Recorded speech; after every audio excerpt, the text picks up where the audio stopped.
नमो योगी सवसाहुनम्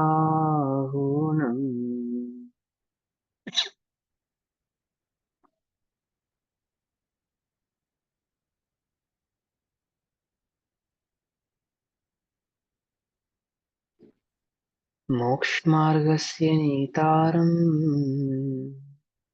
वेत्तारं कर्म भूव्रताम् ज्ञातारां विश्वतत्त्वानां वन्दे तद्गुणलब्धये।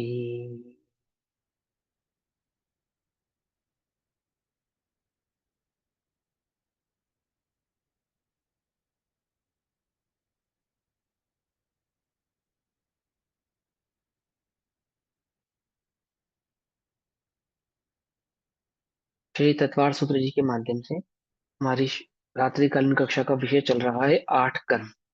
आठ कर्म, कर्म किसे कहते हैं, कर्म के बंधनों के कारण क्या है, कर्म का स्वरूप क्या है ना। जो किया जाए उसे कर्म कहते हैं। अध्यात्म को परिभाषा, जीव ज्ञान के सिवा कुछ नहीं कर सकता, ज्ञान ही जीव का सच्चा कर्म है। यदि जीव अपने कर्म को करे तो फिर जिसे संसार में कर्म कहते हैं अर्थात संसार के परिभ्रमण को कर्म कहते हैं, ऐसे कर्म बंधन से जीव को क्या हो जाती है, मुक्ति प्राप्त हो जाती है ना। कौन सा कर्म जीव को बांधता है, कि जो कर्म जीव का स्वभाव भाव नहीं अर्थात जीव का काम नहीं है, ऐसा कार्य करने का जो भाव जीव करता है वो कर्म जीव को बांधता है। संसार में भी दुखी कौन से कर्म से होते हैं, कि जो कर्म अपने करने योग्य नहीं हो, यदि उस कर्म को हम करें उसके करने में क्या होते हैं, हम दुखी होते हैं, है ना। इसी प्रकार मोक्ष मार्ग में भी जीव के करने योग्य कर्म क्या है, कि स्वभाव भाव ही जीव का वास्तविक कर्म है, उसको नहीं करता है, अन्य जिन भी कर्मों को करता है उनसे वे बंधु को प्राप्त होता है, और बंधु को प्राप्त होने के कारण संसार में रुलता है। ये बंधने वाले कर्म कितने प्रकार के होते हैं, ये बंधने वाले कर्म आठ प्रकार के होते हैं, आठ प्रकार के द्रव्य कर्म होते हैं। जिसमें अभी तक ज्ञानावर्णीय और दर्शनावर्णीय कर्म के बंध के कारणों की चर्चा हमने की, और मोहिनीय कर्म के बंध के कारणों की चर्चा हम कर चुके। ऐसे तीन प्रकार के घातीय कर्मों की चर्चा हम कर चुके, ठीक है ना। कर्मों के स्वरूप को हमने समझा, दो प्रकार के कर्म होते हैं, घातीय और अघातीय।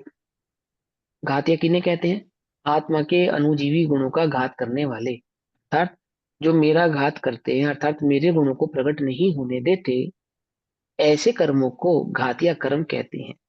ज्ञान मेरा गुण है, उसे प्रकट नहीं होने देना। दर्शन मेरा गुण है, उस दर्शन गुण को प्रकट नहीं होने देना। कौन प्रकट नहीं होने देता,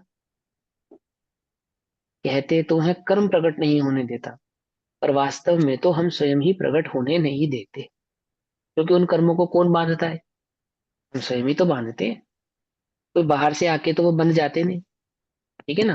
देखो, कर्म बिना बुलाए आते नहीं, क्या कहा, कर्म बिना बुलाए आते नहीं, एक बात, ठीक। और जो आपने बांधे हैं वे ही उदय में आते हैं, क्या कहा, जो आपने बांधे हैं वे ही उदय में आते हैं, है ना। दो बातें समझ में आई। तीसरी बात, उदय में आने पर भी, उदय में आने पर भी जीव, जीव कर्म रूप नहीं होता, क्या कहा, कर्मों का उदय आने पर भी जीव, जीव क्या नहीं होता, कर्म रूप नहीं होता। इन बातें समझ में आई। और कर्मों को नहीं बांधने का या नहीं बुलाने का क्या उपाय है, क्या उपाय है, कि आप अपना कार्य करें, अपने स्वभाव को पहचान कर अपना कार्य करें, तो फिर वे कभी आते नहीं है, आत्मा से बंधते नहीं, है ना। ऐसे ज्ञानावरणीय, दर्शनावरणीय और अंतराय मोहिनी, मोहिनी कर्म के संदर्भ में हमने चर्चा। आठ कर्मों में मोहिनी को कर्म का राजा कहा जाता है। अगर आप सिर्फ मोहिनी कर्म को समझ लें, मोहिनी कर्म के स्वरूप को भली प्रकार से समझ लें, तो जो अन्य घाती और अघाती कर्म है उनसे भी छुटकारा आपो आपको मिल जाएगा। वो किस प्रकार से हो सकता है उसकी विशेष चर्चा हम आगे करेंगे। अभी फिलहाल हमने समझा कि मोहिनी कर्म किसको कहते हैं, अवर्णवाद। किसका अवर्णवाद, देव शास्त्र गुरु धर्म संघ और देव, माने देव कौन सा, देव गति वाले देव, पहले वाले देव जो है अरिहंत भगवान वाले देव है ना। तो जो धर्म उद्धारक, धर्म पालक, धर्म धारक अरिहंत आदि भगवान होते हैं, ऐसे भगवान का, केवलियों का, उनको केवली की अपेक्षा से कहा, तो केवली गुरु धर्म, संघ और देव आदि के स्वरूप का जो अवनवाद होता है, उस अवनवाद के कारण हमें मोहिनी कर्म की प्रबलता होती है, अथवा मोहिनी कर्म हमें और अधिक रूप से बंधता है ना। देव के संदर्भ में हमने अवनवाद समझा, संघ के संदर्भ में हमने अवनवाद समझा, धर्म के संदर्भ में अवनवाद समझा। थोड़ा सा और समझाता हूँ मैं आपको, धर्म के संदर्भ में अवनवाद, इसको कहते हैं धर्म का अवनवाद। ठीक? जैसे चरणान योग आदि के पालन को धर्म कहते हैं। कर्णान योग आदि में कर्म आदि के बंधने की व्याख्या को धर्म कहते हैं ना। जो जो शरीर आदि से पालन किया जाए, जो शरीर आदि का चारित्र है, ऐसे चरणान योग आदि को जो धर्म व्याख्या प्राप्त है, ऐसे धर्म के स्वरूप में भी जो अवनवाद होता है, कैसा अवनवाद होता है कि जो कार्य गृहस्थ को करने योग्य हैं, वे मुनि को करने योग्य कहना, ये क्या है? अवनवाद। जो कार्य मुनि को करने योग्य हैं, वे कार्य गृहस्थ को करने के योग्य कहना, क्या है ये? अवनवाद। एक क्रिया छोटी करना, एक क्रिया बड़ी करना, क्या है ये? अवनवाद।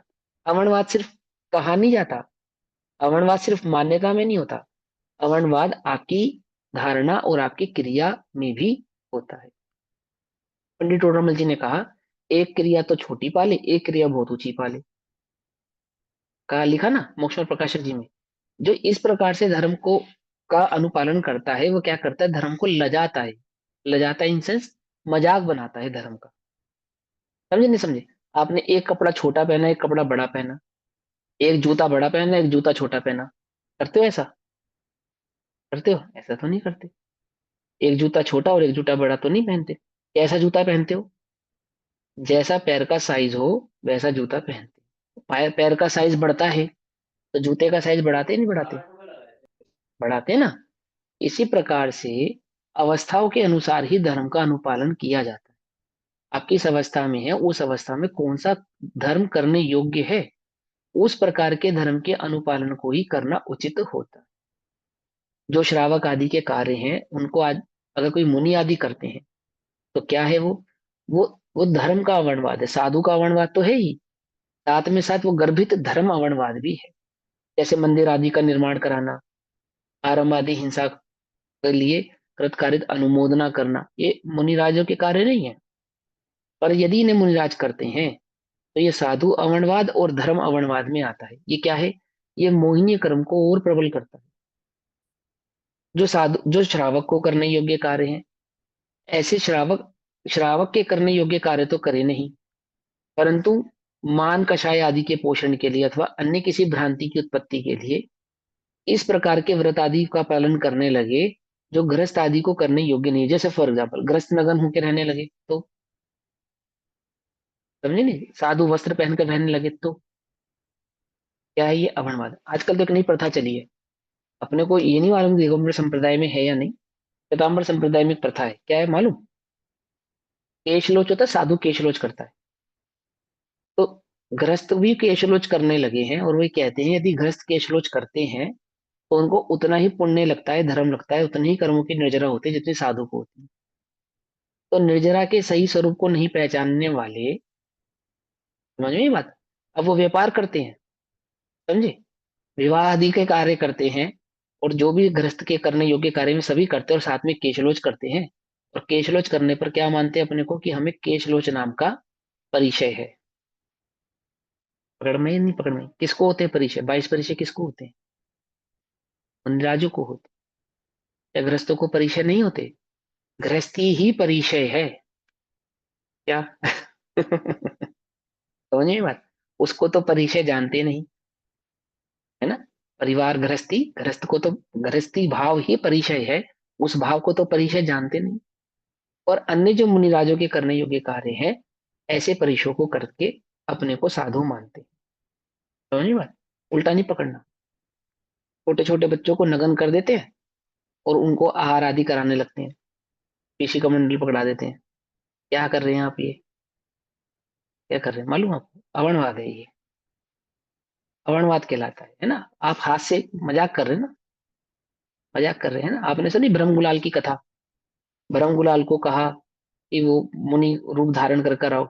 वो एक अच्छा, बहुत अच्छा बहरूपिया था। बहरूपिया की कथा है, कथा सुना तो समय ज्यादा निकलेगा। कोई नहीं, बहरूपिया था, भ्रम गुलाल नाम का एक बहरूपिया, ठीक। तो वो जो भी वेश धारण करता था, वो इतनी तन्मयता से धारण करता था कि कोई जज नहीं कर पाता था कि जो वेश इसने धारण किया है ये वही करेक्टर है या कोई अन्य करेक्टर है। लाइक उसने एक बार शेर का वेश धारण किया और वो अपने करेक्टर में इतना ज्यादा संलग्न हो गया शेर उस भाव में कि उसके हाथों राजा के पुत्र की हत्या हो जाती है। शेर बन के आया ना, वो शेर भाव में हत्या हो जाती है। राजा को इस बात का बहुत ज्यादा भय लगता है, मतलब वो दुख होता है। शेर भाव से पता है कैसे हत्या होती है मालूम? वो उसकी उसको खा नहीं जाता, मार नहीं डालता। वो शेर का अभिनय इतना हूबहू, इतना रूबरू करता है कि वो राज्य जो पुत्र होता है वो घबरा जाता है, डर जाता है। देख उसको लगता है मानो सचमुच का ही शेर मेरे समक्ष आ गया है। समझे? है ना? तो सचमुच का ही शेर मेरे, ध्यान से समझना इस कथा को, सचमुच का ही शेर मेरे समक्ष आ गया। इस भाव से वो क्या होता है, हार्ट अटैक का उसको आज के जमाने में, है ना? तो वो या ब्रेन हेमरेज को जैसा भी कहो, उस भय से उसकी मृत्यु हो जाती है राजपुत्र की। तो राजा को इस बात का बहुत अफसोस होता है कि मेरे पुत्र की हत्या हो गई और इसकी हत्या में इस ब्रह्म गुलाल का हाथ है। ये ब्रह्म गुलाल ना तो ऐसा अभिनय करता और ना मेरा पुत्र भयभीत होता और ना उसकी जान जाती। अब वो क्या करे, बदला लेने उसके चित्त में आ जाता है कि इससे बदला लेना। तो कोई उसको सलाह देता है कि तुम इसको कहो कि तू निर्ग्रंथ साधु का वेश धारण कर क्या धारण कर करा, निर्ग्रंथ साधु का वेश धारण कर। तो ब्रह्म गुलाल क्या कहता है कि भाई आप मुझे इसके लिए 6 महीने का समय दीजिए। तो उसको 6 महीने का समय देते हैं। फिर 6 महीने बाद वो साधु आता है बन के, और दीक्षा, एक्चुअल में वो दीक्षा लेकर जाने लगता है। नकली रूप धारण नहीं करता साधुत्व का, ठीक है ना? राजा पूछता है तुझे 6 महीने क्यों लगे, तो कहता है भैया ये मुनि धर्म है, ये हास्य, ये व्यंग और ये नाटक का पात्र नहीं है। ये तो वैराग्य भावना को बढ़ाकर ही ग्रहण करने योग्य पात्र है। इसको ऐसे नहीं ग्रहण किया जाता मंचों पे दिखाने के लिए अथवा किसी को प्रसन्न करने के लिए धारण नहीं करते हम इस भाव को। समझिए बात, वो कथा है, बकायदा आगम में वो कथा है। क्यों डाली गई वो कथा ब्रह्म गुलाल की, क्यों लिखी गई आचार्य द्वारा? उस समय आचार्यों के सामने इस प्रकार के लोग होते होंगे जो मुनि धर्म का नाटक करते होंगे अथवा स्टेज पे मुनि बनकर दिखाते होंगे। तो शायद मुनि राजू को लगा कि नहीं, पब्लिक को ये गलत मैसेज जा रहा है, तो उन्होंने बताया कि भाई देखो ऐसा नहीं होता है। मुनि धर्म, मुनि वेश ऐसा वेश नहीं है जिसकी आप नकल उतार सके। ये असल ही होता है, नकल होता नहीं है। क्या कहा? समझे? क्या होता है, ये असल होता है, इसकी कोई नकल नहीं है। पकड़ में ही बात नहीं, पकड़ में। तो इसी प्रकार से ये अवरणवाद है कि गृहस्थ लोग इस प्रकार के कार्य करें, उन्हें क्या कहें, धर्म कहें। धर्म, ये क्या है, धर्म का अवरणवाद है। और जाने धर्म का अवरणवाद किस प्रकार से होता है? जो कार्य मंदिर में नहीं करने योग्य हैं उन कार्यों को मंदिर में करना और करके उन्हें धर्म कहना। क्या कहना? धर्म कहना। सरदारों को देखकर हम भी जूता पॉलिश को धर्म कहने लगे, बर्तन मांजने को धर्म कहने लगे, झाड़ू लगाने को धर्म कहने लगे। समझना ध्यान से, उल्टा नहीं पकड़ना, है ना? उसके क्या झाड़ू लगाना धर्म है? क्या हिंसा में धर्म हो सकता है? क्या आराम आदि के कार्यों में धर्म हो सकता है? मंदिर आदि में जो आप सेवा करते हैं, मंदिर आदि की जो रक्षा आदि करते हैं, उसको श्रावक धर्म की अपेक्षा से धर्म कहा जा सकता है, कहा जाता है। लेकिन ये बात हमें भली प्रकार से मालूम होनी चाहिए कि वे वास्तविक धर्म नहीं है, पुण्य है, मंद कषाय का कारण है, मुक्ति का कारण नहीं है। धर्म जो मुक्ति का स्वरूप है, धर्म जो मुक्ति का कारण है, उसको तो विस्मृत कर दिया। और जिसको उपचार से धर्म कहते हैं उसे मूल धर्म मान लिया। समझिए बात, जिसको व्यवहार से धर्म कहा था उसको तो सच्चा धर्म मान लिया। जो सच्चा धर्म था उसको विस्मृत कर दिया। क्या है ये? धर्म का अवरणवाद है। पकड़ में ही बात नहीं, पकड़ में ही, है ना? हमें तो समझ में ही नहीं आता क्या लिख दिया आचार्यों ने। अंग्रेज चले गए, अंग्रेजी छोड़ गए, कुछ समझे? क्या कहा? आचार्य चले गए और क्या है ये आपके मोहिनी को और प्रबल करेगा और तीव्र करेगा। ज्ञानावरणीय दर्शनावरणीय का आश्रय तो करेगा ही, करेगा ही। साथ ही साथ आपके मोहिनी को भी बांधेगा। घातीय कर्म के अंदर एक चमत्कार है, एक चमत्कारिक बात है। ये चारों ही एक साथ बंधते हैं और इनकी चारों की एक साथ निर्जरा होती है। क्या कहा? समझे? बने, एक भी बंधेगा तो चारों ही बंधेंगे। अगर किसी के जीवन में ज्ञानावरणीय संबंधी दोष है तो मात्र ज्ञानावरणीय संबंधी नहीं है, वो चारों घातीय संबंधी रहेगा। यदि मोहिनी है तो मोहिनी अकेला नहीं होगा, ज्ञानावर्णीय दर्शनावर्णीय अंतराय सहित ही होगा। समझ में बात नहीं? समझ में? मोहिनी एक ऐसा प्रबल कर्म है कि वो कभी अकेला रहता नहीं है। वह ऐसा राजा है कि उसकी सातों सेना, तीन घातिया के बचे हुए और चार अघाती, सातों इसके साथ हमेशा खड़े रहते हैं। और जब राजा मरता है तब क्या होता है? तब सेना हो चाहे ना हो उसका कोई फर्क पड़ता नहीं है। तो ये मोहिनी ऐसा कर्म है कि ये अकेला ही आश्रव का भेद नहीं है, आठों ही कर्मों के आश्रव का कारण होता है। तो जिस प्रकार से जो अवर्णवाद किया इस मोहिनी की प्रबलता में, क्या लिखा है हमें समझ में नहीं आता। अंग्रेज चले गए और अंग्रेजी छोड़ गए। अच्छी बात है ये, कितनी अच्छी बात कही। सोचो, है ना, कितना अपमानजनक बात है। और हम ऐसा कहते हैं, क्या है ये हमारे मोहिनी को और प्रबल करता है। अवर्णवाद समझा रहा हूं मैं आपको, अवर्णवाद। समझ में बात? ग्रस्त के नहीं करने योग्य कार्य को करके धर्म कहना, साधु के नहीं करने योग्य कार्य को करके धर्म कहना। साधु प्याऊ आदि लगवाए उसको धर्म कहते हैं। बोलो, प्याऊ आदि लगवाना साधु का कार्य है या श्रावकों का काम है? श्रावकों के धर्म कार्य को साधु करे और उसे धर्म कहे, अवर्णवाद। किस किस का अवर्णवाद? साधु अवर्णवाद प्लस धर्म अवर्णवाद। साधु धर्म साधु चर्या संबंधी अवर्णवाद। इसी प्रकार गृहस्थ को जो करने योग्य कार्य है वे गृहस्थ नहीं करते, अवर्णवाद कहलाता है। मंदिर के जुलूस निकलते हैं, पान में गुटखा चबा के, मुंह में गुटखा चबा के आप जुलूस में चलते हैं, क्या कर रहे हैं आप? ये वो मालूम क्या कर रहे हैं आप? ये धर्म वर्णवाद कर रहे हैं।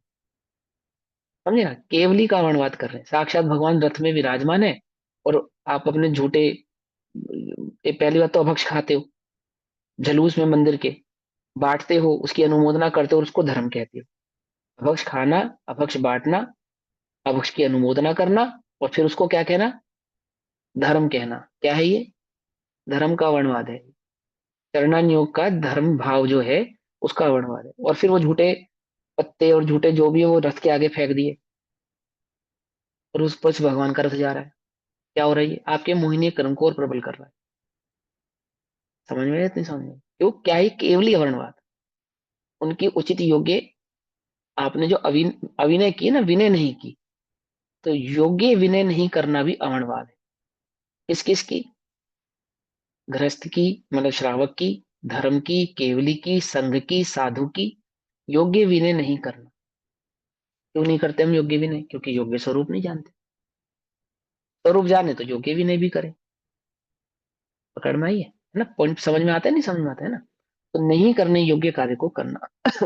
पूजा आदि, आरती आदि किसकी की जाती है?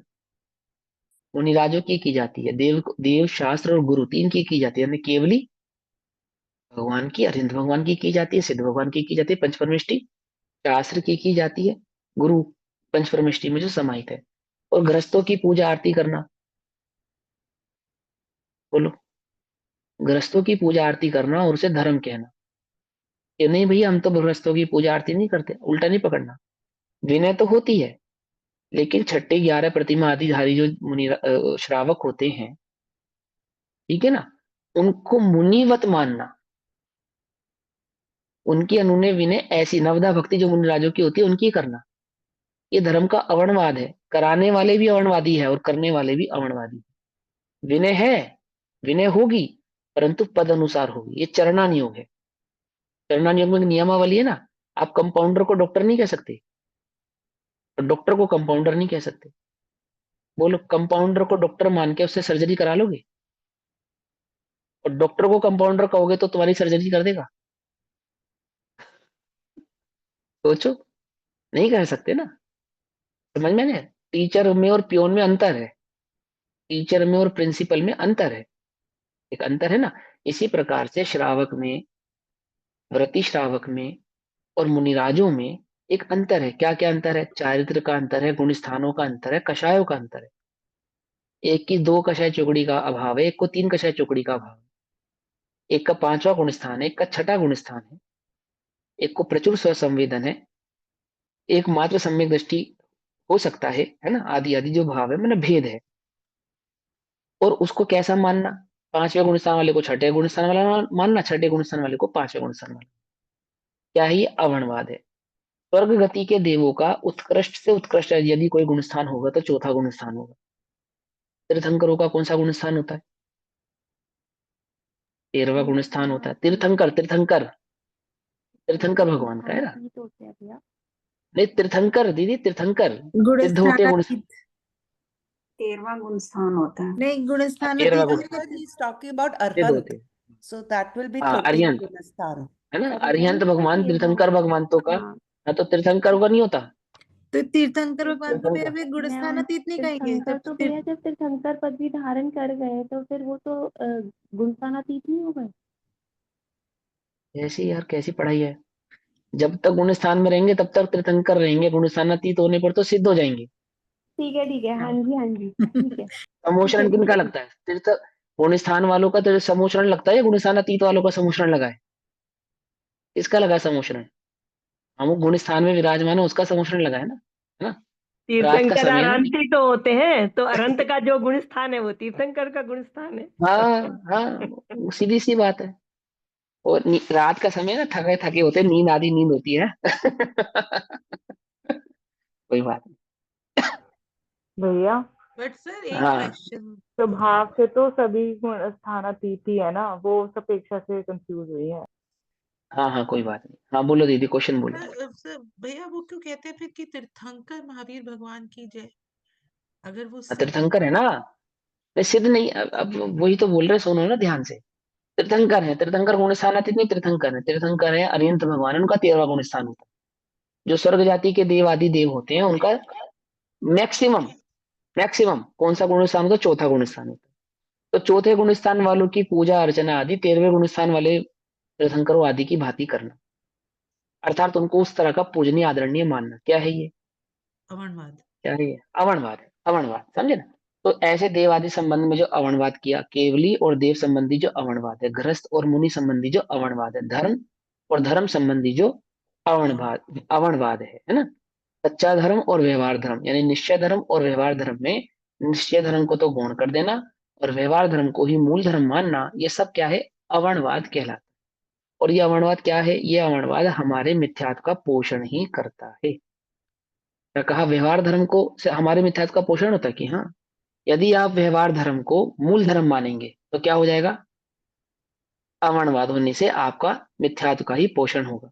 तो क्या जो निश्चय धर्म है वह भी हमारे मिथ्यात्व का पोषण करता है? कि अगर उसको स्यादवाद भाव की तरह से नहीं समझा जाए, यदि उसको स्यादवाद भाव सहित ना समझा जाए और निश्चय को व्यवहार पूर्वक ना समझा जाए, तो निश्चय धर्म भी आपके मिथ्यात्व का पोषण करता है। कैसे करता है? व्यवहार को मूल धर्म मानने वाले व्यवहाराभासी, एकांत व्यवहार को नहीं दृष्टिया। जानने वाले, निश्चय मात्र को धर्म मानने वाले निश्चयाभासी, और निश्चय व्यवहार दोनों को ही मानने वाले ये वे उभयाभासी भी हो सकते हैं, यदि उन्हें सच्चे सही तरीके से स्वरूप को नहीं समझा। क्या है वो? अवणवादी है। अवणवादी, समझ में बात? ये धर्म के अवणवाद के कारण ही धर्म में क्या होता है? छिन्न भिन्नता आती है। भगवान महावीर स्वामी का मूल धर्म दिगंबर श्वेतांबर में बटा, फिर दिगंबर दो भागों में बटा, श्वेतांबर दो भागों में बटा, कहीं तीन भागों में बटा, कहीं चार भागों में बटा। ये जो भेद में भेदांतर, भेद से भेदांतर होता जाता है, होता जाता है, होता जाता है, ये किसके कारण होता है? ये अवणवाद के कारण होता है। ये धर्म का अवणवाद देखो, ये पंचम काल है, कलिकाल। आज के परिप्रेक्ष्य में, आज के समय में पूरी दुनिया में, ये जो वर्तमान हमारी दुनिया है, मध्य लोक नहीं, ये जिसको हम दुनिया के नाम से जानते हैं, हमारा है ना जम्बू क्षेत्र, जो हमारा भरत क्षेत्र है। ये भरत क्षेत्र का जो जम्बू क्षेत्र में जो भरत क्षेत्र है, इसमें एक भी व्यक्ति इस संसार में आज की डेट में ऐसा नहीं हो सकता जिसको तत्व समझ में आए और वो गुरुदेव के बिना समझ में आ जाए। क्या कहा? ध्यान से समझना, मैं जो बात बताना चाहता हूँ। तत्व समझ में आए और बिना गुरुदेव की साक्षी के समझ में आ जाए, ऐसा पॉसिबल नहीं हो सकता। नहीं हो सकता।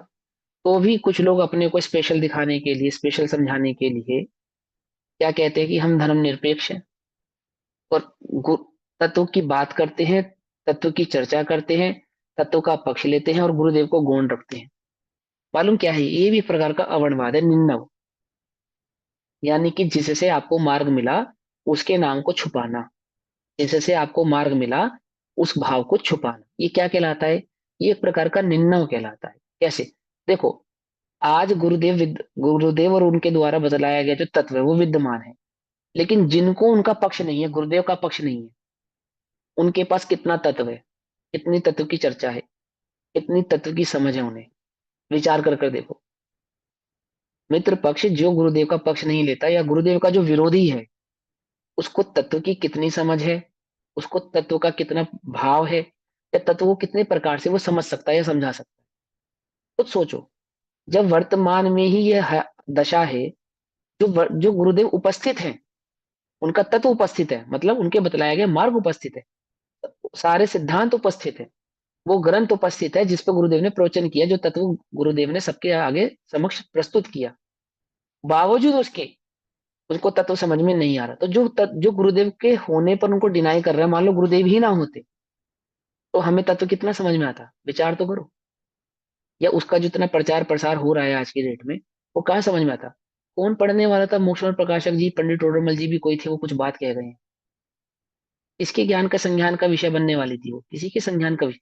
आचार्य कुंद कुंदेव से मंगलम भगवान वीरो, मंगलम गौतमो गणी, मंगलम कुंद कुंदारदेव, जैन धर्मोस्तु मंगलम, वहीं तक सीमित थे।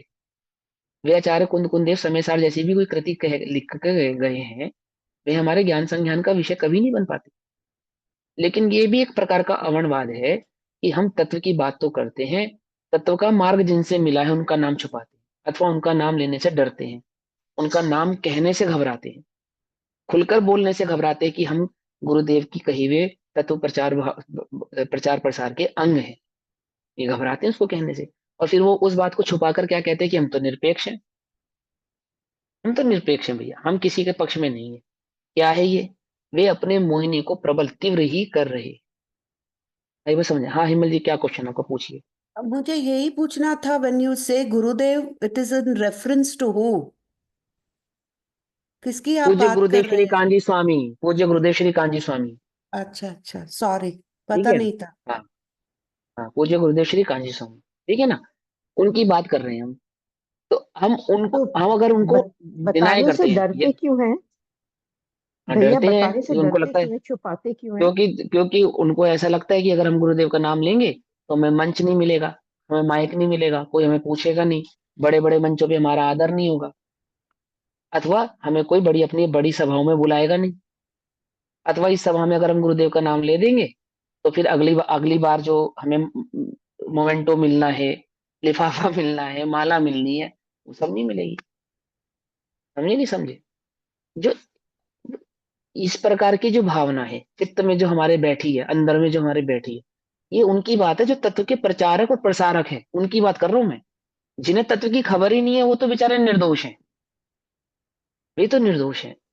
लेकिन जिन्हें तत्व की समझ है, खबर है, प्राप्त हुआ है, बावजूद उसके जिस मार्ग से, जिस भाव से उन्हें प्राप्त हुआ है, यदि हम उसका नाम ही छुपाएं।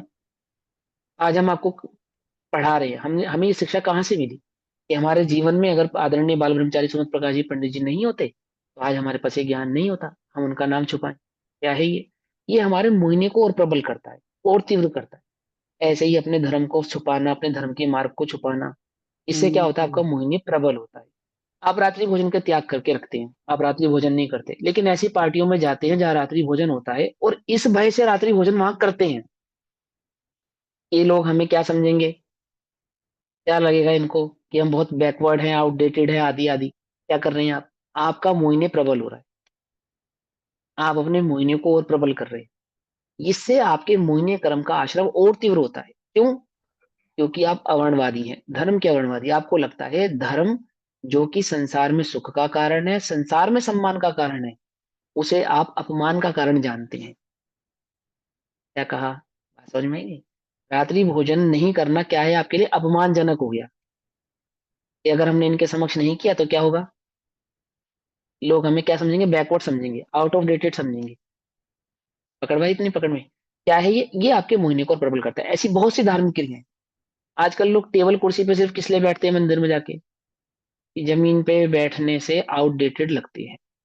ऐसे बहुत सारे लोग हैं, चिंता नहीं करो, आपकी बात नहीं कर रहे, अवर्णवादी हैं, अवर्णवादी।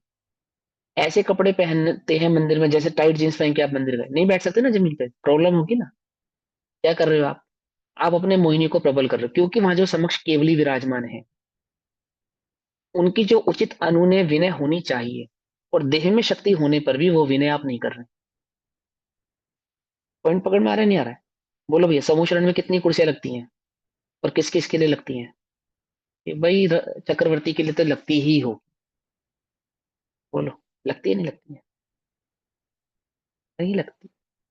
ऐसे ही वे चक्रवर्ती इस श्रावकों के परिकोट में जाकर ऐसे सुशोभित होते हैं मानो सभी श्रावक ही चक्रवर्ती हों, अथवा चक्रवर्ती ने ही अपनी रिद्धि से सभी श्रावकों का रूप बना लिया हो।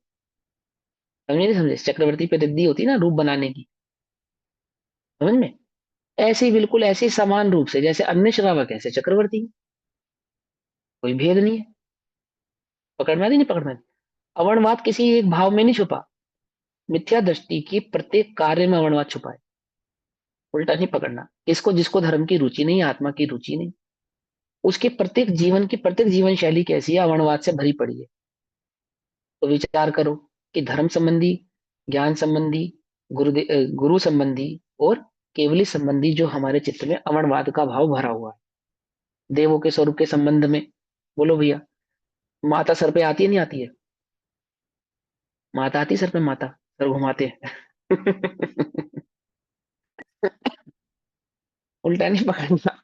अब मैं तुम्हें क्या विज्ञान समझाऊं, उसका क्या सिखाऊं भैया इस जैसे संदर्भ में, है अभी ना? आपने माता वाला बोला, हाँ हाँ जैसे आपने अभी ये माता वाला बोला, तो अभी जो हाँ ये तिजारा में प्रतिमा मिली थी उनके घर से, तो उसमें दिखाया था कि उनके सर पे देव आए हैं।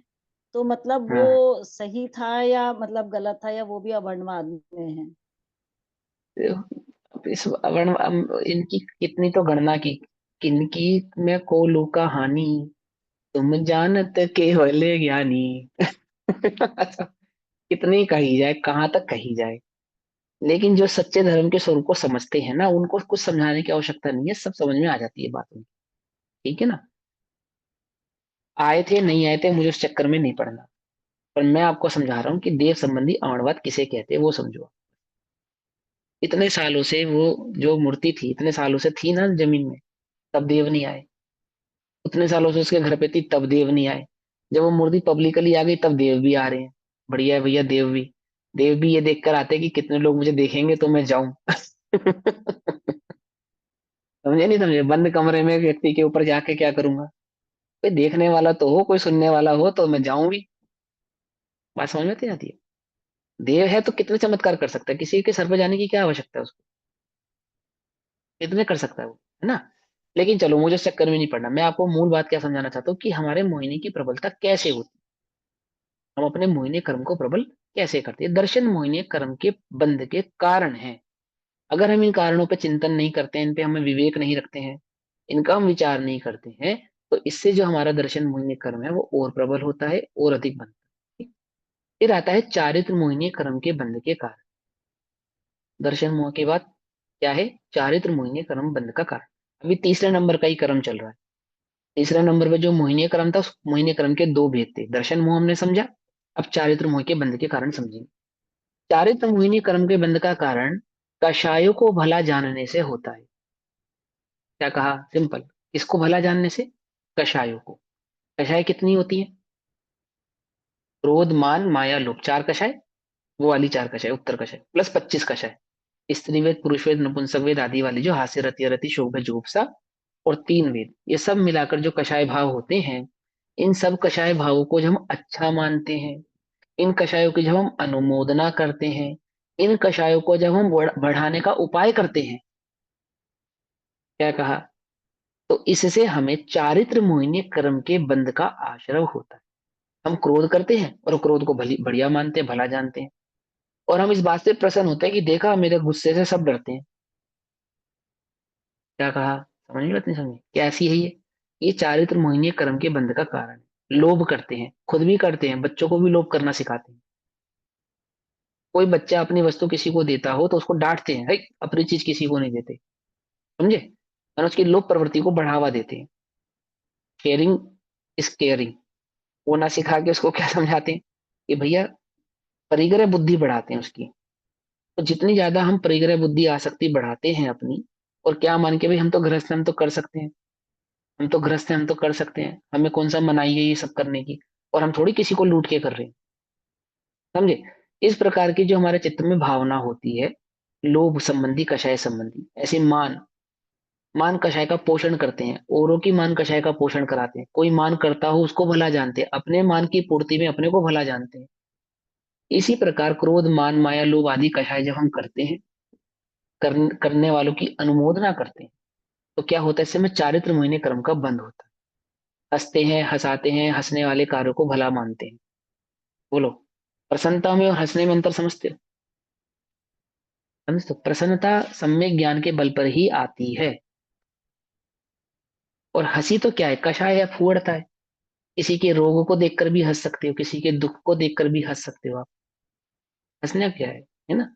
जब आप किसी के रोग को देखकर हंसते हैं, है ना, किसी की दुर्दशा पे हंसते हैं, किसी के कर्म के उदय पे हंसते हैं, अथवा किसी की गरीबी आदि पे हंसते हैं, तो क्या होता है? इससे आपके मोहिनी तो प्रबल होता ही है, चारित्र मोहिनी की भी प्रबलता होती है। चारित्र मोहिनी कर्म के उदय में क्या होता है? धर्म कार्य को करने की इच्छा नहीं होती, धर्म पालने की इच्छा नहीं होती, अथवा धर्म को पालन करने की ताकत हमें प्रकट नहीं होती। माने हमारे को उस प्रकार का सहनन नहीं मिलता, उस प्रकार के संयोग नहीं मिलते। अब कितने लोगों की शिकायत होती है कि भैया हम तो रोज मंदिर जाना चाहते हैं, हमारी बहुत भावना है, घर में पूजा कर लेते हैं, मंदिर नहीं जा पाते। नहीं जा पाते, आप क्यों नहीं जा पाते? वो समझाऊंगा मैं आपको, कहाँ क्यों नहीं जा पाते, अंतराय आदि में। लेकिन अभी यहाँ समझो, यहाँ पे जो आप कषाय की अनुमोदना कर रहे हैं, होती हुई कषायों की अनुमोदना कर रहे हैं, समझे नहीं समझे? इससे क्या होता है? आपके चारित्र मोहिनी कर्म की प्रबलता होती है। ऐसा भोजन करना जिससे काम आदि तीव्र हो जाए, काम आदि भाव तीव्र हो जाए, अन्य के काम आदि भाव बढ़ाने का उपाय करना, इन सबसे क्या होता है? आपके चारित्र मोहिनी कर्म का बंध होता है। रति आदि उत्पन्न कराना, अन्य को अरति आदि उत्पन्न कराने का जो भाव होता है, इससे आपके चारित्र मोहिनी कर्म का बंध होता है।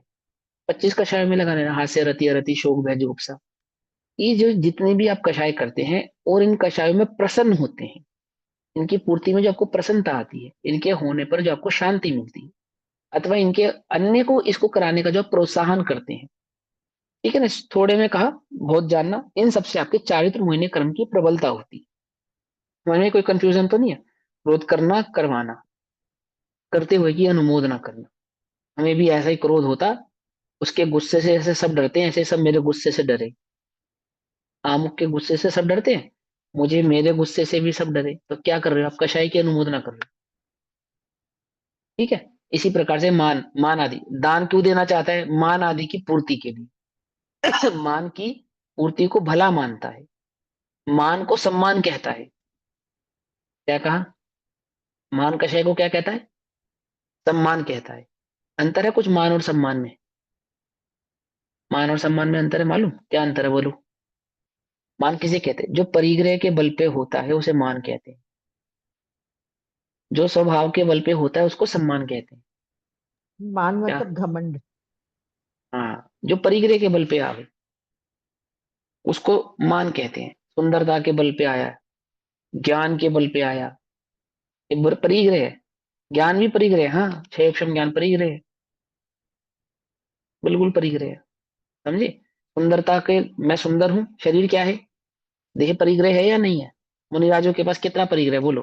पीछे का मंडल और देह मात्र परिग्रह मात्र जिनके पास है, देह परिग्रह है। पर है ना, पर जो पर है उसको ग्रहण करना सो परिग्रह। समझ में? बात नहीं समझ में? देह के बल पे क्या करना? घमंड करना। क्या है? मान करना। ये मान है। सम्मान किसे कहते हैं? जो स्वभाव के आश्रित होता है। समझे? चक्रवर्ती का मान भंग हो गया, बोलो मुनिराजों का मान भंग होता है या नहीं होता? कौन सा उपसर्ग करें कि मुनिराजों का मान भंग हो जाए?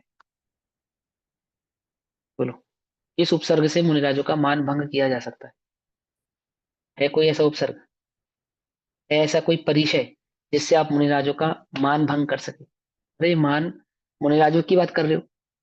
ओ रानी ने सेठ सुदर्शन का मान भंग करने की कितनी चेष्टा की, हो पाया? नहीं हो पाया। ज्ञानियों का मान भंग नहीं होता, क्योंकि ज्ञानी स्वभाव के आश्रित रहते हैं। समझे? जो पराश्रित है, जो भाव पराश्रित है, वो मान है। मान और सम्मान में अंतर समझ में आता है ना? तो इस प्रकार जो कषाय आदि भाव करते हैं, कषाय आदि भाव को भला जानते हैं, करने वालों की अनुमोदना करते हैं, है ना, हंसना हंसाना आदि, ये सब उड़ता को हम क्या मानते हैं, बढ़िया मानते हैं। क्या होता है इससे, चारित्र मोहिनी क्रम का बंद होता है। फैंसी ड्रेस आदि कंपटीशन करते हैं मंदिर में, करने चाहिए नहीं करने चाहिए, क्या लगता है आपको?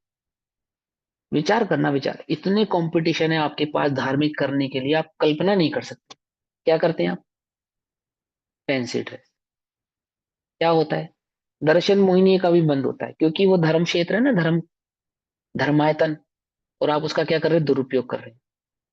तो धर्मायतन का दुरुपयोग करने से दर्शन मोह का आश्रव तीव्र होता है, और उसको करके जो आपको प्रसन्नता, अंदर में चित्त में प्रसन्नता आ रही है, क्या देख के हंसी आती है आपको, क्या देख के प्रसन्न हो रहा है आपका चित्त? आप, हम तो भैया चिंता मुक्त हो जाते हैं, क्या देखकर, इंस्टाग्राम देखकर, फेसबुक पे वो फूहड़ता देखकर टेंशन खत्म हो जाती है। हो जाती नहीं हो जाती? इसलिए देख रहे हैं घंटे, 2 घंटे, 4 घंटे, इसलिए देख रहे हैं।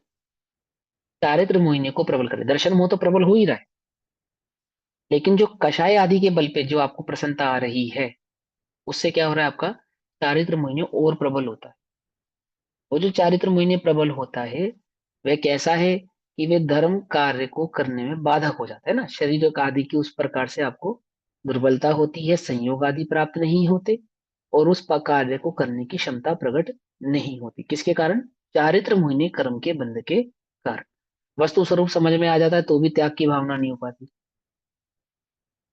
त्याग हो जाता है तो पूर्ण रूप से नहीं हो पाता। किसे कहा इसे, इसे चारित्र मोहिनी कहा।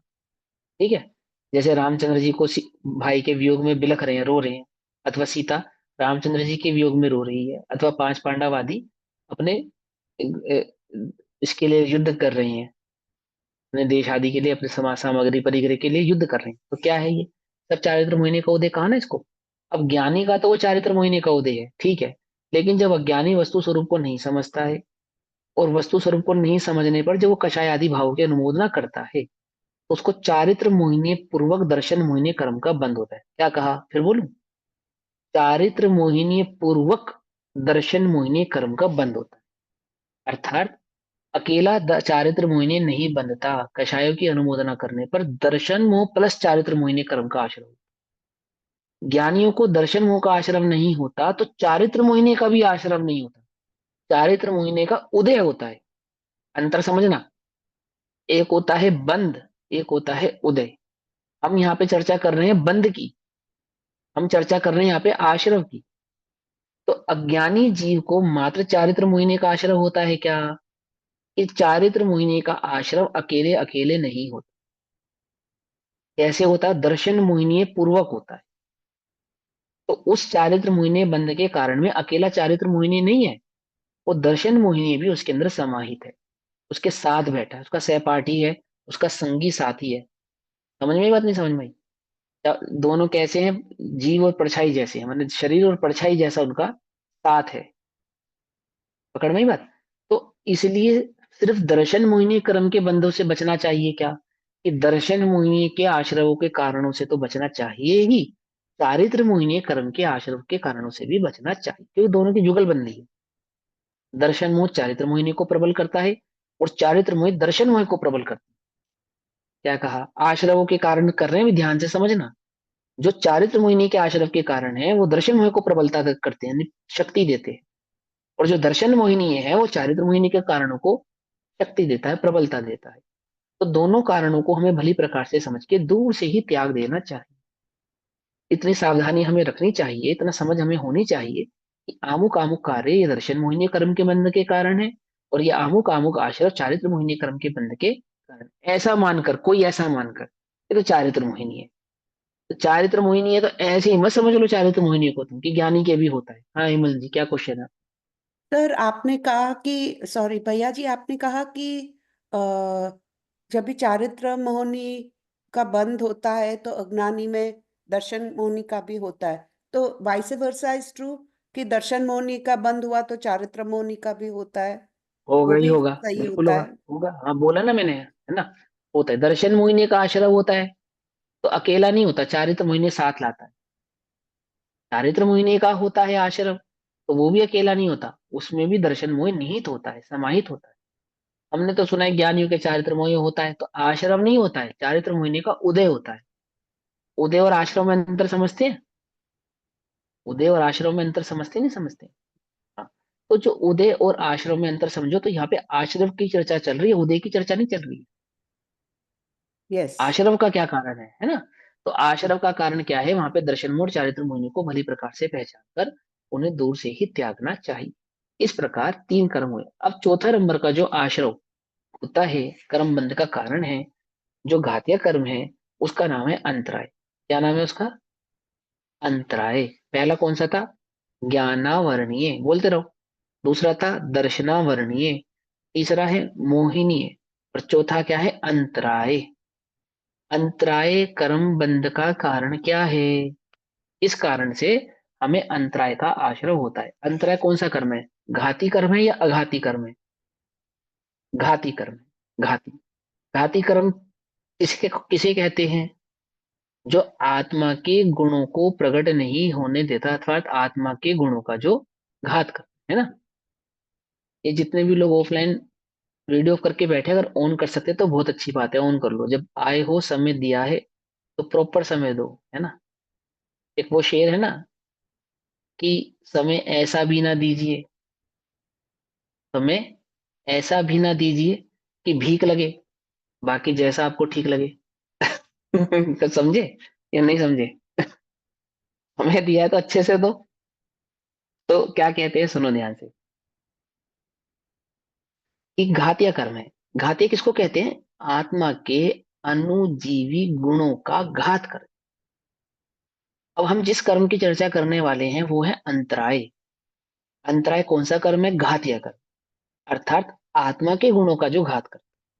तो आत्मा में ऐसे कौन कौन से गुण हैं, ऐसे कौन से गुण हैं जिन गुणों को अंतराय कर्म घात रहा है?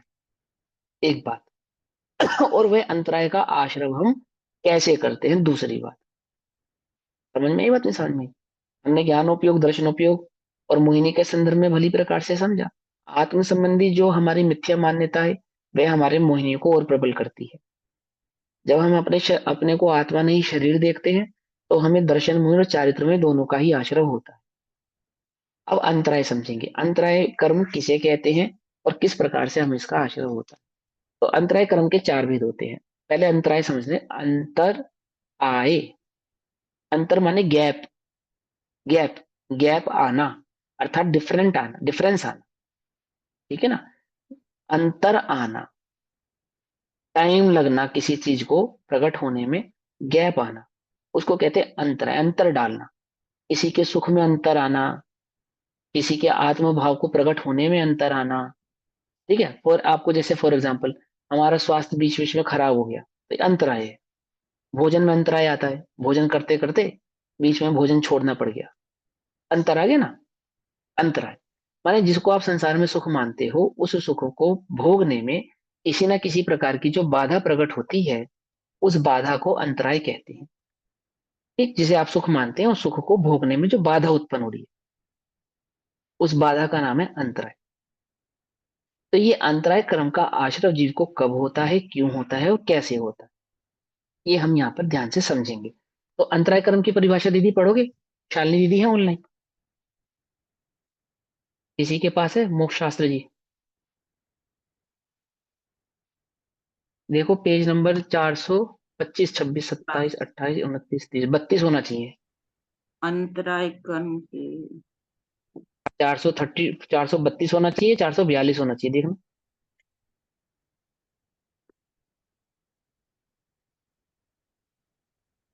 मोक्ष शास्त्र जी, दे रखे हैं भैया। अंतराय कर्म के आश्रव का कारण दान, कौन सा लाभ। पेज नंबर है? मुनि को भी दे रखा है, इसके पहले दे रखा है चारित्र तो हो मुनि गया को, ना? दर्शन मुनि के चारित्र बाद दे मोहिनी रखा तो हो गया ना? हम तो अंतराय पे आ गए दीदी। हाँ पढ़ो। अंतराय की कह रहे हैं ना मैं। अंतराय कर्म के आश्रव का कारण है है। हाँ, दान, चारित्र लाभ, मुनि के बाद। भोग तथा वीर्य में विघ्न करना, सो अंतराय कर्म के आश्रव का कारण है। हाँ अब सुनो, देखो, दान, लाभ, भोग, उपभोग और वीर्य में अंतराय डालना, बाधा डालना, इससे हमें अंतराय कर्म का आश्रय होता है। तो सबसे पहला नंबर है दान। तो जो जो दान नाम का गुण है, वो किसका है? जिसे हम जगत में दान कहते हैं, उस दान की बात नहीं है यहाँ पे, समझना ध्यान से। ये घातीय कर्म है। आत्मा में एक दान नाम का गुण है। समझे, जिसको उपादान भी कहते हैं। क्या कहते हैं उसको? उपादान। बड़ा कारकों में उपादान नाम की एक शक्ति होती है। क्या होता है उपादान? किसे कहते हैं उपादान? कारक किसे कहते हैं? द्रव की स्वयं की योग्यता। अपनी शक्ति। हाँ, द्रव्य की शक्ति। जो द्रव्य की अपने कार्य करने की जो क्षमता है, स्वयं की जो क्षमता है, या यूं कहे जो स्वयं स्वयं का आधार है। आधार। व्यवहार में उपादान किसको कहते हैं? व्यवहार में उपादान उसको कहते हैं जिसके माध्यम से कार्य किया जाता है। ठीक है ना? ऐसे ही सुखी होने का जो माध्यम है, मीडियम है, वो कौन है? हमें सुखी होना है ना, तो हमें सुख कौन देगा? चाहिए तो सुख चाहिए या नहीं चाहिए? हमें सुख चाहिए ना, तो हमें सुख कौन देगा? हमें सुख कौन देगा? देगा। दान देगा, कौन देगा? आत्मा। कौन देगा? अपना हम आत्मा। अपने हम अपने को स्वयं सुखी कर सकते हैं ना? स्वयं सुखी कर सकते हैं और स्वयं की ओर ही ना देखें, इसे कहते हैं दान अंतराय।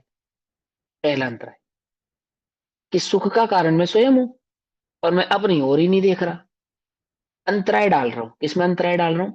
अपने सुख को प्रकट होने में मैं स्वयं ही अंतराय डाल रहा हूं।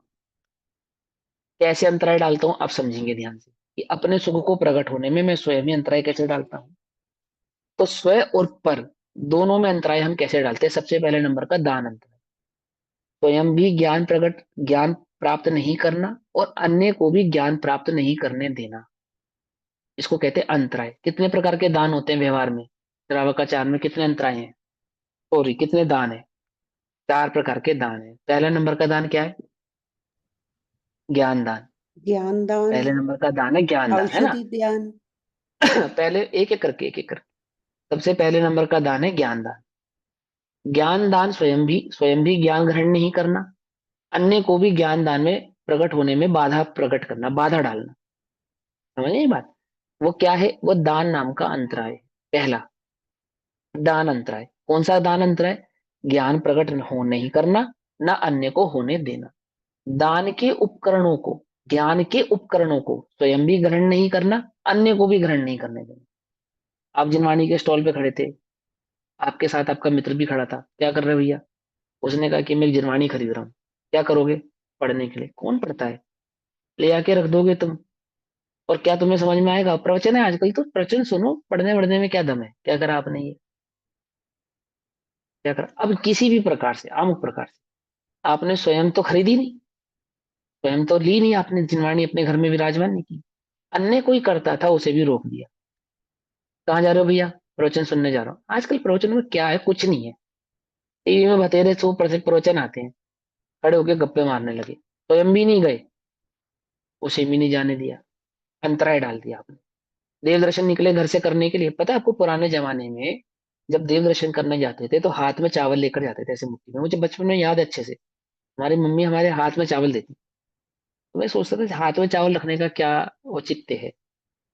फिर वो बाद में वो चांदी की डब्बियों का चलन चलने लगा, सब वो ठीक है जैसा। लेकिन वो स्पेशल अपने घर से हाथ में सामग्री ले जाने का जो चलन है वो क्या है, कि जब आप अपने घर से अपने हाथ में सामग्री रख के चलेंगे तो आप अब रास्ते में कहीं और रुक नहीं सकते।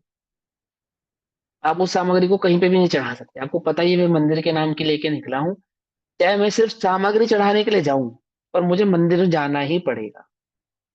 समझे? साइकोलॉजी समझ में आती है? नहीं समझे? आप ऐसे नहीं रख सकते यहीं कहीं, रख दी आपने पेड़ के नीचे रख दी, कहीं रख दी नहीं। अब आपको कितना भी जरूरी काम हो, भले ही आप दर्शन ना करो, लेकिन आप मंदिर में प्रवेश करके सामग्री रख के ही बाहर निकलोगे। पकड़ में ही नहीं पकड़ में। अब तो वो चलन ही खत्म हो गया। अब तो वो जेब में पैसे हैं, मंदिर गए तो डाल दिए और नहीं तो जयराम जी की। तो क्योंकि वो तो ऐसा नियम नहीं है ना कि डालने ही डालने, सुबह नहीं डालेंगे तो शाम को डाल देंगे। सामग्री के साथ नहीं कर सकते थे आप ऐसे कि हमने सुबह नहीं चढ़ाई तो शाम को चढ़ा देंगे, अभी ऑफिस चले जाते हैं, नहीं कर सकते थे। पकड़ में आती नहीं पकड़ में बात? इस प्रकार से क्या करा आपने? अब उसको तो रूढ़िवादी बना दिया, हाथ में चावल ले जाने को मंदिर जी में, उसको तो रूढ़ी कह दिया। ये तो रूढ़ियां हैं, इसमें क्या दम है? और फिर आपने साथ में अवनवाद क्या करा? अब चावल चढ़ाओ या धन चढ़ाओ एक ही बात है। ध्यान से समझना, वो जो रूढ़ी, जिसको तुम रूढ़ी कह रहे हो, वो एक बहुत बेहतरीन साइकोलॉजी थी। उस साइकोलॉजी का तो तुमने क्या कर दिया, उस साइकोलॉजी के जाने से परंपरा का भी नाश हुआ, अवर्णवाद, और अंतराय डाला देव दर्शन में, उसके अंतराय डाल दिए। पकड़ में आई बात, नहीं पकड़ में आई? ऐसे ही रास्ते में किसी को अमुक प्रकार से रोक लेना, देव दर्शन करने जाने से रोक लेना।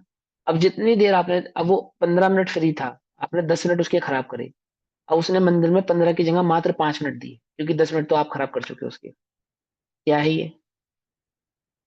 अंतराय है। ये आपने अंतराय डाला, ये मैं अभी व्यवहार अंतराय समझा रहा हूँ। ठीक, कब पड़ता है इस प्रकार का अंतराय? जब स्वयं भी ज्ञान की रुचि नहीं होती, धर्म की रुचि नहीं होती, स्वयं तो होती नहीं, और अन्य को भी रुचिवंत देखकर उसको प्रकट नहीं होने देते, उसको प्रोत्साहन नहीं करते, आदि आदि। अभी दान अंतराय के संदर्भ में चल रहा है, ज्ञान अंतराय के संदर्भ में। ज्ञान आदि के उपकरणों आदियों में स्वयं भी प्रकट नहीं करना, अन्य को भी प्रकट नहीं होने देना, ये पहले दान में ज्ञान अंतराय, ज्ञान दान नाम के अंतराय। आत्मा जो स्वयं ज्ञान स्वभावी है, अपने उस ज्ञान स्वभाव की दृष्टि नहीं करना, यह आत्मा का ज्ञान दान नाम का अंतराय। आत्मा जो श्रद्धा गुण से परिपूर्ण है, स्वयं की श्रद्धा करे, आत्म श्रद्धा करे, तो अभी सुख उत्पन्न हो जावे। ऐसे अपने को सुखी नहीं करना, निरंतर दुखी ही रखना, ये सुख नाम का अंतराय अपने को आप दे रहे हो। ज्ञान के माध्यम से जो सुख प्रकट हो सकता था, समझे, अपने अपने उपयोग को, उस ज्ञान को समझने में, उसको प्रकट करने में तो नहीं लगाया, और क्या समझा? अब ये सब अभी बड़ी मुश्किल है बातें भैया, अपनी समझ में नहीं आती। ये तो सब फिलोसफिकल बातें, अब ये तो सब किताबों की बातें, और कितना सुने, सुन सुन के मर जाए क्या? क्या कुछ बात समझ में नहीं? धर्म की बातों में प्रमाद करना, सीखने में प्रमाद करना, सिखाने में प्रमाद करना, समझने में प्रमाद करना, समझाने में प्रमाद करना, ये सारा का सारा ज्ञान अंतराय, ज्ञान दान नाम का अंतराय है, जो आप स्वयं से स्वयं को भी नहीं दे रहे, और जो पर को प्रकट हो सकता था उसको भी होने में देने में आप जो बाधा डालते हो। सिर्फ दान, रुपया पैसे का दान मात्र दान नहीं है, ये रुपए पैसे का दान तो बहुत बात की बात है, ये पता नहीं कहाँ से दान में आ गया। पहला दान कैसा? ज्ञान था। ज्ञान दान करने के लिए क्या होता है, बोलो भैया? ज्ञान दान, ज्ञान दान के बहुत बहुत प्रतिभेद है। अप्रिय कटुक कठोर शब्द नहीं कोई मुख से कहा करे, हितमित प्रिय वचन कहना। कैसे होते हैं तीर्थंकरों के वचन, मुनिराजों के वचन?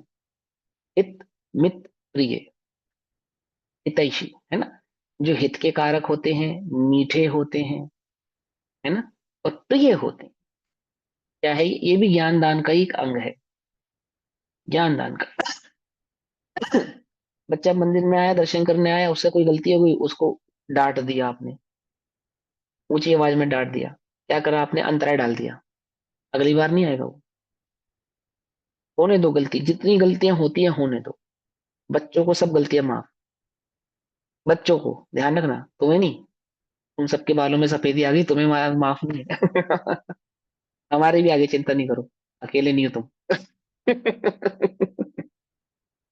बच्चों की सारी गलतियां माफ, उनको टोकना डांटना मंदिर में क्या है? अंतराय। ठीक, उनके जीवन में जो ज्ञान आदि के माध्यम से संस्कार पढ़ते, वो अंतराय। आप अपने बच्चों को पाठशाला क्यों नहीं भेजते? क्योंकि वो ट्यूशन नहीं जा पा रहा जी, पाठशाला जाके क्या करेगा? क्या है ये? अंतराय। क्या अंतराय डाल रहे हो? ज्ञान अंतराय डाल ज्ञान दान उसको स्वयं भी नहीं देते, अन्य जगह से प्रकट भी होने नहीं देते, सिर्फ इसलिए पाठशाला नहीं जाने देते आप उसको। पाठशाला जाके क्या करेगा? क्या रखा है पाठशालाओं में? क्या रखा है? और उतने टाइम में और कुछ कहीं पे भी वो कुछ करे, लेकिन उसको रोकते हो। समझे नहीं समझे? क्या होता है इससे? आपके ज्ञान अंतराय प्रकट होता है, ज्ञान दान अंतराय प्रकट होता है। आत्मा जो ज्ञान स्वभावी, ज्ञान जो उसके सुख का मार्ग है, सन्मार्ग मार्ग है, उसके आनंद का कारण है, वे आनंद ज्ञान के माध्यम से उस आत्मा को प्रकट होता नहीं है। बहुत पढ़ने में भी हमें समझ नहीं आता ना, ज्ञानावरणीय कर्म याद है ना, कैसा है वे मोहिनी आदि भाव, कि ये घातियां हैं, ये एक दूसरे के साथ बंधे हुए हैं, एक दूसरे के साथ कभी भी अकेले नहीं है। एक चला जा गया बाकी रह गए, ऐसा नहीं, जाएंगे तो चार हो जाएंगे, नहीं जाएंगे तो चारों ही नहीं जाएंगे। ध्यान में ही बात, पकड़ में ही, इसलिए इन्हें घातिया कहते हैं, घातिया। ये घात करने वाले, इनकी आपस में कैसी जुगलबंदी है, या यूं कहो एक ही हाथ की चार उंगलियां हैं ये। ठीक, तो क्या कहते हैं कि ये जो अंतराय है, इसमें अंतराय में पहला अंतराय दान अंतराय, दान अंतराय में सबसे पहला अंतराय ज्ञान अंतराय, ज्ञान अंतराय में ज्ञान आदि में जो अंतराय डालते हैं, आत्मा के ज्ञान गुण का घात होता है। तो आत्मा जो ज्ञान स्वभावी है, ज्ञान जो ज्ञान स्वभाव को प्रकट करने का कारण है, ठीक है ना, माध्यम है, मीडियम है, उस मीडियम में अंतराय पड़ता है। दूसरा दान किसको कहते हैं? ज्ञान दान, फिर औषध दान, औषधि दान, है ना। औषधि दान किसको कहते हैं? औषधि दान समझना पड़ेगा हमें, है ना। ऐसा भोज्य पदार्थ, ऐसा भोज्य पदार्थ जो स्वयं को भी स्वस्थता दे और अन्य को भी स्वस्थता प्रदान करे। निर्दोष आहार, ठीक है ना। कैसे, कितना, कितने प्रकार की उसमें? 16 प्रकार की शुद्धियों से, 4 द्रव्य की, 4 क्षेत्र की, 4 काल की और 4 भाव की शुद्धियों के साथ बनाया गया जो आहार होता है, भोजन होता है, उसको आहार कहते हैं। उसी आहार का दूसरा नाम, उसी आहार में जो रोग आदि के भाव को प्रकट ना होने दे, उसी आहार के अंदर जो रोग आदि भाव को प्रकट होने में रोके, उसको औषधि कहते हैं। शोधन करके जो दी जाती है, जैसे जितने भी आपके रसोई में मसाले आदि हैं, ये सब औषधियां हैं। किसी के जीवन में निरोगता लाना, किसी को निरोगी करना, निरोगी होने में सहायी होना, ये सारा का सारा क्या कहलाता है? औषध दान कहलाता है। दान अंतराय का एक भेद है ये। अब आत्मा में औषधि क्या है? आत्मा के सुख की औषधि क्या है? पहले मैं व्यवहार औषधि समझा देता हूँ। देखो, आपको पता, दुनिया के समस्त रोगों की एक जड़ मानसिक रोग है। मालूम आपको? दुनिया के समस्त रोगों की एक जड़ मानसिक रोग है। इवन बुखार भी। पता है आपको ये बात? अब मैं ये मेडिकल साइंस तो आपको पढ़ा नहीं रहा, ये तो आप खुद पढ़ लेना जाके। आपको अगर बुखार भी आता है ना, बुखार भी आता है, तो वो आपकी शारीरिक कमजोरी नहीं है, वो आपकी मानसिक कमजोरी है। समझे? ये मैं नहीं कह रहा हूं, ये आज का विज्ञान कहता है, आज की क्वांटम फिजिक्स कहती है, साइंस कहती है आज कि ये आपका मन है जिसने आपको बुखार भी होने दिया। सिर्फ आपका मन, और कुछ कुछ शरीर में कोई ऐसी बात नहीं हुई है कि आपको बुखार भी उत्पन्न हो। ध्यान से समझना मेरी बात को, जो मैं समझाना चाहता हूँ। अब वो तो मेडिकल साइंस में आपको पढ़ाना नहीं चाहता, लेकिन हम इस प्रकार के वचन आदि कहते हैं जिससे किसी के मन को पीड़ा पहुंचे। समझे? वो पीड़ा क्या है? आप उसको रोगी बना रहे हैं, स्वयं भी रोगी हो रहे हैं, अन्य को भी रोगी बना रहे हैं। इस प्रकार के वचन कहना कि रोगी भी स्वस्थता महसूस करे। क्या कहा? रोगी भी क्या महसूस करे? स्वस्थता महसूस करे। अर्थात किसी को मानसिक दबाव ना देना। इस प्रकार के वचन नहीं कहना जिससे उसके मन का घात हो गए। समझे नहीं समझे? इससे क्या होता है? मन के घातिक वचन नहीं कहना ही एक प्रकार का औषधि दान है। तन आदि में होने वाले रोगों में जो औषधि आदि आप प्रासुक औषधि देते हैं, वह तो औषधि दान है ही। इस प्रकार की औषधियां देना कि जिससे किसी के जीवन में निरोगता आए, आपके जीवन में भी निरोगता आए, पर के जीवन में भी निरोगता आए, और किसी के रोग होने में निमित्त ना होना, ये सब प्रकार का जो दान है वह औषध दान है। एक बात, ये तो व्यवहार की बात होगी। अब आत्मा के संदर्भ में समझो, औषधि किसकी लेते हैं हम? बीमारी की लेते हैं, स्वस्थता की लेते हैं?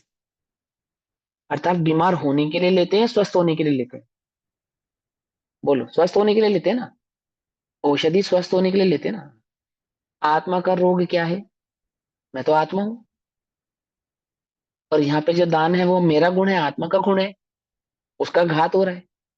तो मुझे जो स्वयं को दान देना है, औषध दान, तो औषधि में तभी तो दूंगा जब मुझे रोग मालूम होगा। पेट दर्द और सर दर्द की गोली दे दे कोई तो नहीं बनेगी ना बात, है ना। तो पहले रोग बताओ, तभी तो दवाई बताएंगे। तो रोग क्या है? आत्मा का रोग बताओ, परिभ्रमण। बोलो। जन्म जरा मृत्यु। हाँ, जन्म जरा मृत्यु है, राग द्वेष मोह, ये रोग है। राग द्वेष मोह रोग है। इन्हें रोग नहीं जानना और रोगों की पूर्ति का उपाय करना। क्या? निरोगी होने का उपाय नहीं करना, रोगी होने का जो उपाय करना है, ये आत्मा का दान अंतराय है। क्या कहा? कुछ बात समझ में नहीं? समझे? नहीं समझ में? हम रोगी होने का उपाय करते हैं, निरोगी होने का उपाय करते हैं? बोलो, राग बढ़ाने का उपाय करते हैं या राग घटाने का उपाय करते हैं? द्वेष बढ़ाने का उपाय करते हैं या द्वेष घटाने का उपाय करते हैं? मोह बढ़ाने का उपाय करते हैं या मोह घटाने का उपाय करते हैं? बोलो। जो आत्मा को कसे अर्थात दुख दे उसे कषाय कहते हैं। ऐसी कषायों को बढ़ाने का उपाय करते हैं या कषायों को घटाने का उपाय करते हैं? यदि हम कषायों को बढ़ाने का उपाय कर रहे हैं आत्मा के संदर्भ में ये दान अंतराय है, मालूम। लेकिन हमें नहीं लगता। हमें क्या लगता है कि भाई ये कैसा अंतराय है, इसमें तो हमने तो कोई ऐसा काम ही नहीं किया, हम दुखी क्यों है, हमें कषायों के कारण क्यों मिलते हैं। दुख एक कषाय है। आक्रंदन, रोना आदि अभी असाता वेदनी के उदय आएंगे, मैं वहां समझाऊंगा, पहले यहाँ समझो। दुख है ना, अंतर में तीव्र मोह दुख है। इतनी गजब की बात है, मोहिनी दुख है, मोहिनी दुख नहीं लगता। वस्तु में जहां सुख दुख नहीं है वो सुख दुख रूप लगती है, क्योंकि वो मोहिनी प्रबल है ना। वो मोहिनी कैसा है, जैसा वस्तु का स्वरूप नहीं है वैसा दिखाता है, वैसा दिखाता है। शर्ट में सुख नहीं है, साड़ी में सुख नहीं है, साड़ी में सुख और शर्ट में सुख लगता है। वस्तु में सुख नहीं है, सोना चांदी में सुख नहीं है, सोना चांदी में सुख है ऐसा लगता है। और जहां सुख है वहां तो अंतर डालता है, उसकी तो उसको तो नजरअंदाज करता है। जहां सुख नहीं है वहां खोज करता है, स्वयं भी खोज करता है, औरों को भी लगाता है। खोजो, क्या खोजो, रेत में से तेल निकालना, निकालना है, रेत में से तेल निकालना है। खोजो भैया सब कि हाँ भैया संसार में सबसे महंगा तेल तो रेत में से ही निकलता है। नहीं समझे होंगे तुम, क्रूड ऑयल, पेट्रोलियम। अरे उस तेल की बात नहीं कर रहे, वो भी रेत में से नहीं निकलता। ये गलत फहमी तुम्हारी, हाँ। वो रेत में से नहीं निकलता, रेत में से तेल निकालो, रेत में से। तो ऐसे ही जहां सुख नहीं है, ऐसे संसाधनों में स्वयं भी सुख खोजता है, अन्य को भी उसकी खोज में लगाता है। पकड़ में ही बात। और क्या प्राप्त होता है उसको, रोग प्राप्त होता है। स्वास्थ्य, सुख से स्वस्थता आती ना, और दुख से रोगी आता है ना। डॉक्टर सबसे पहले क्या कहता है, किसी भी व्यक्ति को बीमार हो तो सबसे पहले कहता है प्रसन्न रहो, सबसे पहला काम तो ये करो आप, सबसे पहला काम प्रसन्न रहो। अगर आप प्रसन्न नहीं हो, आप कभी रोगों से छूट नहीं सकते। जितने भी राजयोग है ना, जिसके बड़े बड़े जो रोग हैं वो सारे टेंशन से आते हैं, दुख से आते हैं, पीड़ा से आते हैं, मानसिक दबाव से आते हैं। समझे। ऐसे ही ये जो राग द्वेष मोह है, ये कभी हमें दुख रूप नहीं लगता। हमें क्या लगता है, ये रोग पूरा करते रहो, इस रोग की पूर्ति करते रहो जो रोग चाहता है। जैसे शुगर के मरीज को, अंतिम बात, शुगर के मरीज को मीठा खाने की तीव्र इच्छा होती है। अब उसको मीठा खाना चाहिए या नहीं खाना चाहिए, पक्का। बीपी के मरीज को नमक की तीव्र इच्छा होती है, खाना चाहिए या नहीं खाना चाहिए, बोलो। कफ में आइसक्रीम खाने का मन करता है, खाना चाहिए या नहीं खाना चाहिए, नहीं खाना चाहिए, पक्का है। राग में, राग रोग है, राग की पूर्ति करनी चाहिए नहीं करनी चाहिए।